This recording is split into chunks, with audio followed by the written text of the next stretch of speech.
सावन के महीने की आप सभी को हार्दिक शुभकामनाएं। देखिए ये महीना कितना पावरफुल, कितना खूबसूरत होता है कि इस महीने में चारों तरफ हरियाली, चारों तरफ खुशियां होती हैं। जब ऐसा माना जाता है जब देवशयनी एकादशी आती है ना, तो उसके बाद विष्णु जी तो निद्रा में चले जाते हैं, तो भगवान शिव को मौका मिलता है कि वो इस धरती के रहने वाले लोगों का भार उठाएं, यानी उनकी समस्त मनोकामनाओं को पूर्ण करें। वैसे तो भगवान शिव हमेशा ही सबकी मनोकामनाओं को पूर्ण करते हैं, इसीलिए उन्हें भोले भंडारी भी कहा गया है। बट सावन के महीने का विशेष महत्व है इस दिन को, और स्पेशली सावन के महीने में आई हुई महाशिवरात्रि का। सावन की शिवरात्रि अपने आप में एक अद्भुत मिलन का दिन होता है। इसे शिव शक्ति के मिलन का दिन माना जाता है। सावन की ये जो शिवरात्रि है ना, ये सावन के महीने में कृष्ण पक्ष की चतुर्दशी को आती है। तो इस बार ये खूबसूरत दिन आ रहा है 2 अगस्त के दिन। 2 अगस्त 2024 को है शिवरात्रि, महाशिवरात्रि सावन की। अब इस वीडियो में मैं आपको ऐसे ऐसे अमेजिंग उपाय बताने वाली हूं कि जो इस सावन की शिवरात्रि पे आप कर लेते हैं तो आपके जीवन की समस्त विघ्न बाधाएं दूर हो सकती हैं, आपकी सारी विश फुलफिलमेंट हो सकती है। तो इस वीडियो को अंत तक जरूर सुनिएगा, और वीडियो को अगर आज तक मेरे चैनल को सब्सक्राइब नहीं किया तो जल्दी से सब्सक्राइब कर लीजिए। वीडियो को लाइक और शेयर जरूर कीजिएगा। हो सकता है ये रेमेडीज आपके द्वारा किसी तक पहुंचे और उनका काम बने, तो सारा प्रॉफिट आपको मिलने वाला है। नमस्कार एवरीवन, मैं हूं Savita Gupta, vastu expert and master numerologist. चलिए बिना किसी विलंब के शुरू करते हैं हम सावन की शिवरात्रि के ये महा उपाय।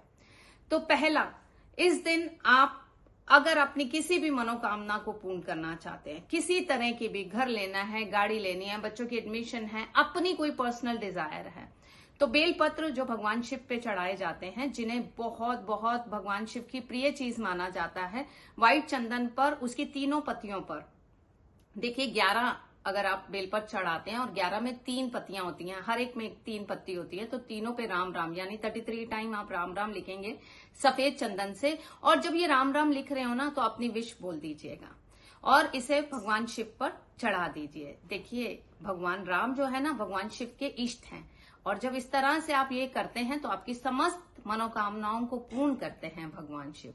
ये पहली रेमेडी हो गई। दूसरी रेमेडी है, अगर आप चाहते हैं कि आपके जीवन में धन का आगमन कंटिन्यूअसली बना रहे, तो इस दिन आप गन्ने के जूस से अभिषेक जरूर कीजिए भगवान शिव का, यानी कि जिस तरह से जल चढ़ाया जाता है, गन्ने का जूस जरूर चढ़ाइए। अब बात करते हैं उनके लिए जिनको शादी से रिलेटेड प्रॉब्लम आ रही है, यानी शादी हो नहीं रही, शादी हो चुकी है तो रिलेशनशिप में इश्यूज हैं, उनके लिए ये रेमेडी बहुत बहुत पावरफुल है।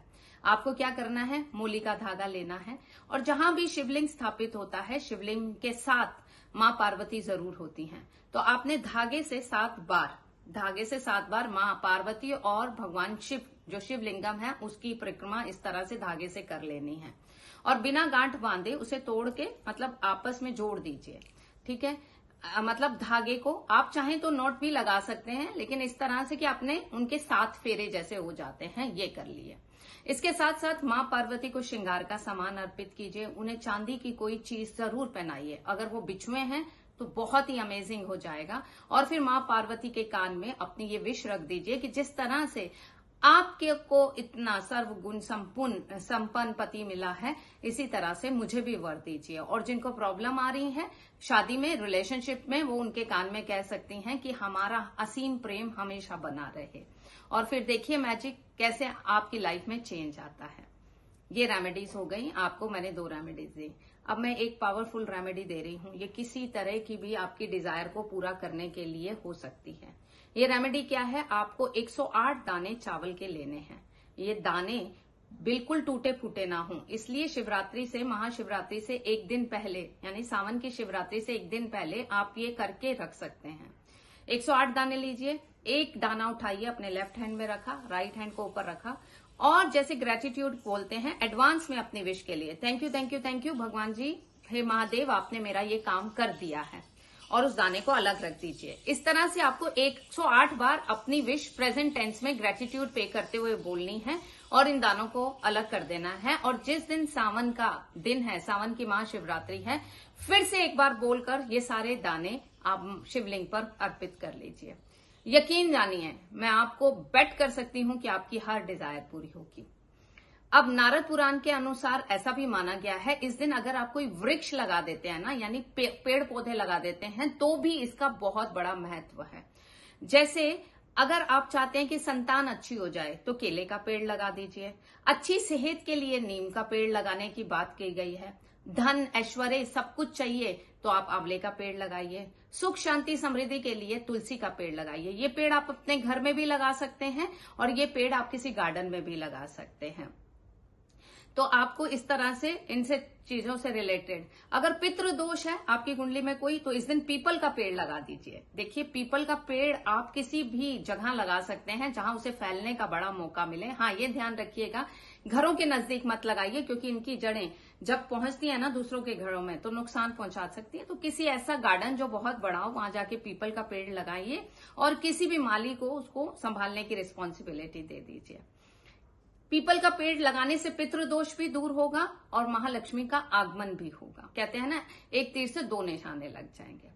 अब जिनकी भी कुंडली में काल सर्प दोष है, पितृदोष की रेमेडी तो मैंने आपको बता दी है, अब बात है जिनकी कुंडली में काल सर्प दोष है, वो इस दिन चांदी के नाग नागिन का जोड़ा किसी भी ज्वेलर के पास आराम से मिल जाता है, या कॉपर का भी ले सकते हैं। भगवान शिव पर चढ़ा के आए और उनसे कहिए, क्योंकि 9 के 9 प्लैनेट्स को पावरफुल करने की ताकत उनमें है, भगवान शिव में। तो काल सर्प दोष से आपको मुक्ति मिल सकती है। यानी शनि की 7.5 चल रही है, शनि की ढैया चल रही है, जिसका आपके ऊपर बहुत बुरा असर आ रहा है, तो आप रुद्राभिषेक करवाइए इस दिन। आपको बहुत बहुत बहुत अमेजिंग रिजल्ट मिलेंगे। देखिए, आपकी श्रद्धा, आपकी इंटेंशन बहुत मैटर करेगी ये सब रेमेडीज करते हुए। ओम नमः शिवाय का जाप कीजिए इस दिन। आप किसी भी शिवलिंग के पास बैठिए, ओम नमः शिवाय का जाप कीजिए और सर्व मंगल मांगल्ये शिवे स्वार्थ साधिके मां भगवती यानी मां पार्वती का भी पाठ कीजिए, क्योंकि हर तरह का कल्याण करने वाली, संतान सुख देने वाली, धन सुख देने वाली, वैभव देने वाली मां आपकी सब मनोकामनाओं को भी पूर्ण करती है। केसर युक्त खीर का भोग लगाना मत भूलिएगा। स्पेशल ये चीज है, ये उनका भोग है। तो इन सब उपायों को जरूर कीजिए और आप कमेंट में लिख सकते हैं ओम नमः शिवाय। Thank you everyone, thank you so much.